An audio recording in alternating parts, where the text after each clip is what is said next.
আচ্ছা বলুন তো এটি কী ফুল? যদি এই ফুলের নাম বলতে পারেন তাহলে ভাববো হ্যাঁ আপনারা ঠিকই গাছ ভালোই চেনেন।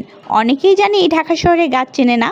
আর এদিকেও আমি আজকে কাজ করতে চলে এসেছি। আমার ঘরগুলো প্রচণ্ড ময়লা হয়েছিল, সেজন্য আমি সব কিছু ভাবছি আজকে একটু মুছে পরিষ্কার করব। আর এই তো পরিষ্কার করতে করতে এদিকে আমার কাজের বুয়াও চলে এসেছে। আর ওনাকেও না দেখাতে নিয়ে আসলাম, আসুন আমার গাছে কত সবজি ধরেছে। আর আমার গাছে না সত্যিই যে কিছুদিন আগেই কয়েকটা পারছি, এখন দেখুন আবার ধরেছে। আমি ভাবছি এগুলোকে কী করব, একটু রান্না বা সবজির মধ্যে লাগিয়ে দেবো, আর 2টা দিন গেলে না বেশ বড় বড় হয়ে যাবে। তাই আমি না বুয়াকেও দেখাচ্ছি, মানে এত পরিমাণ ভালো লাগছে নিজের গাছের সবজি ধরলে না, অসম্ভব, মানে কি বলবো, অনেক ভালো লাগে। আর যদি হয় ছোট ছোট গাছগুলোতে যদি অনেক ফল দেয়। আর এদিকে আমি কাজ করতে চলে এসেছি, যে আমি কাজ করছি আর আজকে না মাংস রান্না করব বলে হাতে মাখিয়ে মাংসটা বসিয়ে দিব।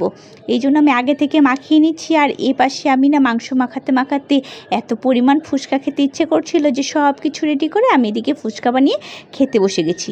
ফুচকা খাওয়া শেষ করে আবার কাজে যেতে হবে, মানে এখনও তো রান্নাবান্না শেষ হয়নি, তাই খুব তাড়াহুড়ো করে খাওয়া শুরু করে দিয়েছিলাম যে একটু তাড়াতাড়ি খেয়ে তারপরে। আর আমি না একদম ঠিক দুপুরবেলায় ফুচকাগুলো নিয়ে বসেছিলাম।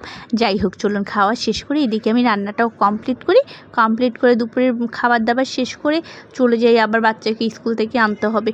যাই হোক এই যে এই পাশে আমি একটু মাছ ভুনাও করে নিচ্ছি বাচ্চাদের জন্য, যেহেতু এগুলোতে কাটা নাই। আর এই পাশে আমি রান্নাবান্না করে দুপুরের খাবারটাও খেয়ে নিচ্ছি।